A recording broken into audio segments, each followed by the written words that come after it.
Esse é o Ancapso e nós vamos falar agora sobre o 43º exame da Ordem dos Advogados do Brasil, que teve uma questão muito controversa na prova de direito trabalhista, tá?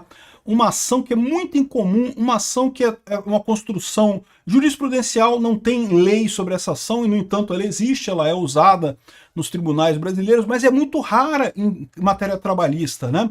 E aí o pessoal está reclamando muito disso. Vamos entender o que aconteceu aqui, que eu vou analisar várias coisas nesse vídeo aqui, tá? A primeira coisa que eu vou analisar vai ser a questão em si. Eu já trouxe minhas luvas aqui, ó, estou usando, vou mexer com direito trabalhista. Direito trabalhista requer luvas, você sabe, né? Porque é nojento essa coisa. Direito trabalhista é a coisa mais nojenta que existe, não tem nada de jus natural, é um absurdo completo em termos de direito natural, não tem nada adequado nisso daqui, é uma porqueira completa. E eu tenho que confessar para vocês que eu acho que o pessoal que escolheu o direito trabalhista para fazer a nota, para fazer a prova da OAB, merece se ferrar mesmo, porque direito trabalhista não deveria existir no Brasil, né? Então eu vou vestir minhas luvas. Por favor, clique no valeu embaixo e doe R$10, é o seu adicional de periculosidade e insalubridade para o meu vídeo, porque eu vou ter que falar de trabalhista aqui, então tem adicional de insalubridade aqui no Ancapso, né? Então, por favor, deposite imediatamente aí a coisa para mim. Olha só, eu estou usando luvas, vou botar luvas para falar de trabalhista, tá? E depois eu vou falar para vocês por que eu acho que o exame da ordem é um absurdo, não deveria existir esse tipo de coisa. Deixa o mercado decidir, deixa as pessoas advogarem todo mundo, e quem for mau advogado vai acabar sendo eliminado pelo mercado da forma correta, né? Pois bem, essa notícia foi sugerida por Kombi Diesel é lenta, mas aguenta, Viviane e várias outras pessoas. Obrigado aí ao pessoal que sugeriu notícias lá no nosso site, no visãolibertaria.com. Tirei a luva. E obrigado a você que está assistindo o nosso vídeo. Se você gosta do nosso conteúdo, por favor, deixe o seu like e se inscreva aqui no canal, né? Pois bem, a prova da segunda ordem da OAB, deixa eu explicar para vocês primeiro como é que funciona a prova da ordem, porque muita gente que assiste o meu canal não é advogado, nunca passou pela prova da ordem, então não sabe como é que funciona, né? A prova da ordem é obrigatória para você ser advogado aqui no Brasil. Eu fiz a prova da ordem, eu passei a prova da ordem. Na primeira vez que eu tentei, passei com a 6, o ponto certinho, 6,01, para não dizer que foi 6. Mas eu tive que passar por isso, né? E todo mundo que advoga no Brasil teve que passar por isso, a não ser quem começou a advogar, se não me engano, a 74. Tem uma data aí para trás aí que não precisava da prova da ordem. Mas enfim, o ponto é o seguinte, a prova da ordem são duas provas, na verdade, a primeira fase e a segunda fase. A primeira fase são questões de múltipla escolha, então é uma prova objetiva, né? São muitas questões, é uma prova muito longa, né, cheia de pegadinhas e coisa e tal, muito chata. É a mesma prova para todo mundo, então você faz aquela prova ali. Se você passar na primeira fase, você vai fazer a segunda fase. A segunda fase é mais complicada. A segunda fase, primeiro que ela divide por tema, então você escolhe uma especialidade do direito que você vai fazer aquela prova. Eu escolhi tributário, né? Lógico, como ANCAP, eu queria brigar contra o Estado se eu fosse fazer direito de verdade, se eu fosse ser advogado de verdade. Acabou que depois eu desisti dessa coisa, é muito Estado para mim. Sinceramente não dá conta não, né? Mas enfim, a segunda prova da ordem, a segunda fase da prova são 5 questões discursivas, então não tem múltipla escolha. Eu não sei se mudou alguma coisa, então, na minha época eram 5 questões discursivas e mais a peça. A peça é o grande desafio, porque você tem que fazer 6 pontos no exame da ordem, na segunda fase. E a peça vale 5 pontos. E se você errar qual que é a peça, qual tipo de resposta que você tem que dar, qual tipo de petição que você tem que fazer naquele processo, né? Se você errar qual é a peça, você leva 0 pontos. Se você leva 0 pontos na peça, você já perdeu, porque você tem que fazer 6 pontos. Perdeu 5, mesmo que você acerte todas as questões discursivas, só vai fazer mais 5 pontos, então não tem jeito, né? Então a peça é fundamental. E aí o que aconteceu nesse 43º exame da ordem, que aconteceu, a segunda fase foi no dia 15 de junho, agora recentemente. Teve essa questão aqui, ó, tá aqui, ó. Essa é a questão do 43º exame de ordem. Então vamos ler a questão aqui para a gente entender. A senhora Celina Macedo procurou o seu escritório como advogado, ou seja, procurou você como advogado, desesperada porque sua aposentadoria no valor de um salário mínimo havia sido totalmente bloqueada naquele dia para pagamento de uma dívida trabalhista de R$150 mil. O gerente do banco, para quem Celina imediatamente ligou, disse que bloqueio ocorreu por ordem do juiz da sei lá qual vara no tal processo aqui. Com o número do processo, você buscou informações públicas no site do Tribunal do Trabalho e verificou que a ação foi proposta contra você logo após a confirmação do bloqueio da aposentadoria no valor muito inferior ao débito. A exequente Ana Lucena requereu a penhora do imóvel em que a Celina mora. Porque, você sabe, né? Dívida trabalhista, você pode penhorar o imóvel, o único imóvel da pessoa. Isso é um absurdo. Já consta despacho com deferimento e determinação para expedição de mandato de penhora e avaliação que deixou Celina ainda mais apreensiva, pois é o único bem que possui, deixado por herança, e pipipi, popopola, mora com 5 filhos menores e coisa e tal. Olha que coisa, isso aqui já quebrou a perna do pessoal que faz trabalhista todo, né? Porque é uma peça para defender o patrão. Trabalhista não é sobre defender o patrão. Trabalhista é o patrão que se foda. Trabalhista é sobre defender o empregado, né? Esse aqui já quebrou o pessoal do trabalhista todo, né? Aqui. Na mais otimista das hipóteses, o modesto imóvel vale R$35 mil, sem o valor da aposentadoria, o único rendimento familiar. Ela falou que a família passará por dificuldades, eu não sei o que lá. E aí diz que o processo correu à revelia porque não encontraram o endereço dela, sendo que ela morava no imóvel. Como é que eles penhoraram o imóvel? Eles tinham o endereço dela, né? Mas não citaram ela corretamente, né? E, no final das contas, você como advogado, o que você tem que fazer nesse caso? Qual que é a peça que você faz nesse caso, né?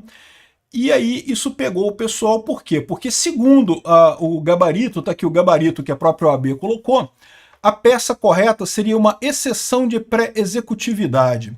O que é uma exceção de pré-executividade? É uma peça em que você tenta arguir contra uma execução. O que é execução? Você já perdeu a ação, já perdeu, ela já perdeu a ação, ela tem que pagar, agora não tem mais o que discutir, tem que pagar o que tá definido na ação, né? Só que, claramente, foi uma ação injusta, então essa exceção é justamente nessa situação, com temas de direito público que você pode arguir, no caso, a nulidade do processo porque não houve a citação adequada, e daí ela poderia fazer esse tipo de coisa, né? Então, assim, essa seria a peça adequada nisso daqui. As outras, você tem uma série de outras peças, você poderia colocar embargos à execução, um monte de coisas que você poderia propor, mas todas essas outras peças, na fase de execução, primeiro você tem que pagar, aí depois você recorre. Entendeu o problema? Ela não tinha como pagar, porque ela é uma pessoa pobre, ela não tem dinheiro, né? O caso foi, a moça parece que trabalhou para ela mesma aqui, ó. A pessoa que entrou com a ação, uma tal de Ana Lucena, que chegou a trabalhar para ela em algum momento, mas depois sumiu, nunca mais apareceu no trabalho e ela não sabia que a pessoa tinha entrado na justiça contra ela. Infelizmente, isso é muito comum, é o que eu falo para vocês. Patrão é tudo filho da puta, é verdade. O pessoal fala, mas Peter, você fala como se o patrão não fosse filho da puta, se o patrão não quisesse sacanear. Todo patrão é filho da puta e quer sacanear o empregado. Mas sabe o que acontece? Os empregados também é tudo filho da puta também. Só tem filho da puta no mundo, meu amigo. Não tem ninguém aqui.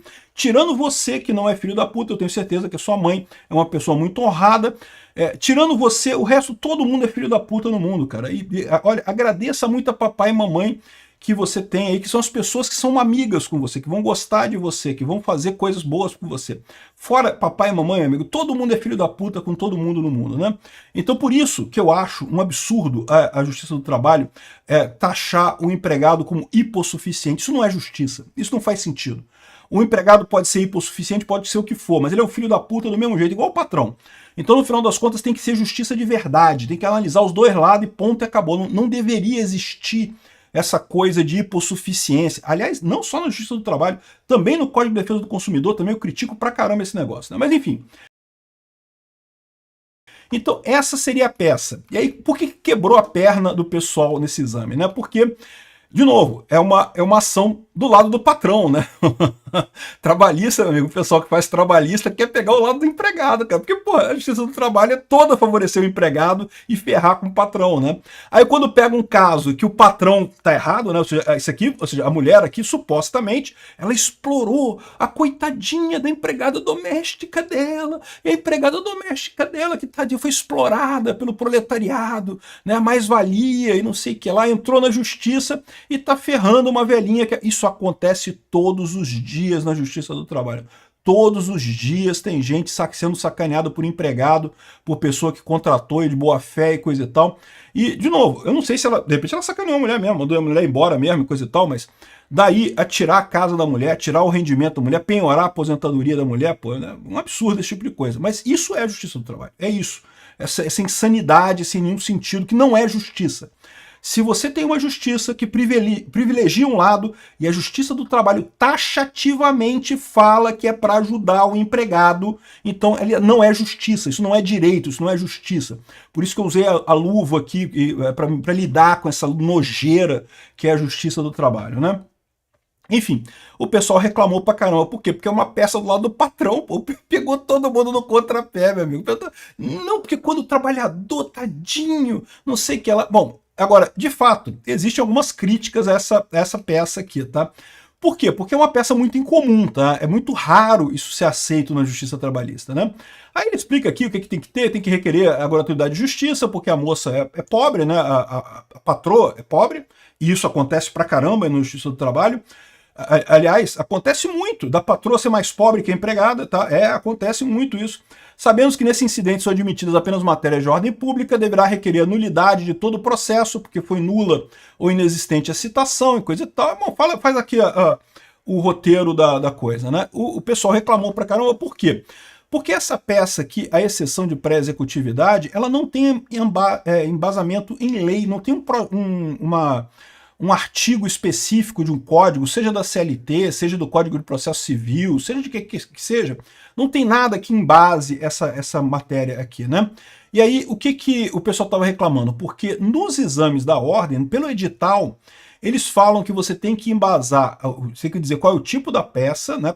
Quando você responde essa peça, você tem que dizer qual é o tipo da peça e qual o artigo que embasa essa peça. Então, repara que no próprio gabarito que eles colocam aqui, ó, o examinado deverá formular uma peça no formato de execução de pré-executividade e tal, mas não fala com base em qual artigo, porque não tem. Essa peça é uma construção jurisprudencial. Eu já expliquei aqui em outros vídeos, né, que a questão do direito do civil law e common law, né, direito civil e direito comum, né, que o direito comum ele é mais próximo do direito natural, do entendimento natural, que é o entendimento do anarcocapitalismo e coisa e tal, e que ele é baseado em jurisprudência. Mas quando eu expliquei isso para vocês aqui no canal, eu expliquei que nenhum dos sistemas é 100% isento, ou seja, no direito civil, aqui na civil law aqui do Brasil, você tem alguns entendimentos jurisprudenciais. Da mesma forma, na common law lá dos Estados Unidos, você tem leis também, tem lei que o Trump faz lá, o Trump escreve lei lá, as ordens executivas dele lá. Então, nos dois casos, você tem uma mistura de códigos civis e entendimento jurisprudencial, né? O que acontece, o que define digamos, a maioria, né? A preponderância, ou a força de cada uma dessas normas legais que você tem. E aí que é a grande coisa. Por quê? Porque o edital da OAB fala que a peça tem que dar o embasamento legal da peça. E o embasamento legal não tem uma lei para isso. Agora, você pode entender que esse embasamento legal é jurisprudencial, né? Ou seja, não está na lei, mas não tem problema, não deixa. A jurisprudência é uma fonte de lei, é também uma coisa que você considera na hora de fazer uma peça, né? Então, eu sinceramente não sei. O pessoal está reclamando muito, está dizendo que está errado isso daqui. Eu não sou advogado de trabalho, nunca mexi com trabalhista, só fui vítima de trabalhista. Só me processaram. Eu nunca processei ninguém em trabalhista. Então, não confesso para vocês que eu nunca gostei de direito do trabalho, vocês sabem por quê, eu sempre expliquei aqui por quê. Então, eu não entendo muito disso daqui. Mas o meu entendimento aqui é que essa peça pegou o pessoal de surpresa, sabe por quê? Porque é uma peça favorável ao patrão. Os caras tiveram que defender o patrão. Não pode defender o patrão. A gente tem que defender o empregado. Bom, enfim, vão estar fazendo, eu estou chorando aqui, parece que a OAB já voltou atrás. Bom, aí eles aceitaram uma outra peça também. Eles aceitaram também o agravo de petição. Agravo de petição também seria aceito como essa outra peça que seria possível, né? Por quê? Porque eles falam aqui, ó, que isso tem amparo sim na legislação vigente. O incidente processual tem previsão legal na conjugação dos artigos 518, 525, parágrafo 11, 803 do parágrafo único, junto com o artigo 15 e 769 da CLT. Eles fizeram uma lambrecada aqui. Tanto que o padrão de resposta não fala nenhum desses artigos aqui. Então, ok, beleza. Deram um jeito de sair pela tangente. Esse pessoal juspositivista fala, caramba, tem embasamento legal na jurisprudência. Jurisprudência é fonte de lei também, pô. Não tem esse negócio, não. Agora, após a análise, os signatários da presente nota comunicam aceitação também do agravo de petição previsto no artigo 897-A da CLT, como resposta ao problema proposto, né? Então, estão dizendo que aceitaria uma outra peça também como válida nessa... Porque lembra, se você errar a peça, não interessa se você fez a peça certinho. Se você errou qual é a peça a ser colocada ali, nota 0, tu tá reprovado, né? Então, eles estão aceitando essa outra peça também nesse caso, né? E de novo, ok, todo exame da ordem tem muita reclamação e coisa e tal. Eu acho que o que pegou o pessoal de surpresa foi ter que defender o patrão nessa história aqui. Agora, outra coisa que eu acho também é que eu acho uma besteira esse negócio de prova da OAB, cara. Sinceramente, eu não consigo entender esse tipo de coisa. Tinha que ser igual é na área de informática, na área de programação dos computadores. Todo mundo pode ser programador. Eu cansei de trabalhar com gente que formou em biologia, farmácia, não sei o que lá, formou em outras áreas que não tem nada a ver com ciência da computação, mas o cara sabe programar. Se o cara sabe programar, você vai lá e faz e pronto, não interessa. Aí você tem exames de certificação, é verdade. Você tem o exame da Microsoft, tem o exame da Sun, exame de Java, não sei o que lá. Tem um monte de exames de certificação que você faz. Quando alguém vai te contratar, ele busca as qualificações que você tem, ele vê quais são os exames que você fez, que você passou e coisa e tal, e te contrata ou não com base nisso, né? Mas eu também cansei de trabalhar com gente que não tinha nenhum exame, nenhuma certificação de nada, mas sabia programar bem, e aí, qual o problema, meu amigo? Se está fazendo a coisa direito, qual é o problema, né? Eu acho uma ilusão dizer que o exame da ordem refina a advocacia no Brasil. Eu conheço um monte de gente que passou no exame da ordem que são porteiras completas, né? Não sabe nada, não entende nada. E também conheço pessoas que são inteligentes e não passaram no exame da ordem, porque como eu falei para vocês, a capacidade, o exame da ordem mede apenas a sua capacidade de passar no exame da ordem. Não mede o quanto você realmente é um bom advogado, não. Aliás, isso é verdadeiro para praticamente todos os testes que tem, né? Então, eu acho uma besteira isso. Eu acho que o mercado deveria ser aberto e deixar o mercado se autorregular. Muito melhor do que ter uma entidade como a OAB para dizer quem é bom advogado e quem não é, né? Obrigado por assistir o vídeo até o final. Além de curtir, compartilhar e se inscrever no canal, considere se tornar patrocinador com valores a partir de R$ 1,99. Clique no botão Seja Membro abaixo para saber as condições e vantagens de patrocinar o canal. Mais informações sobre o nosso projeto, visite nossos sites indicados na tela.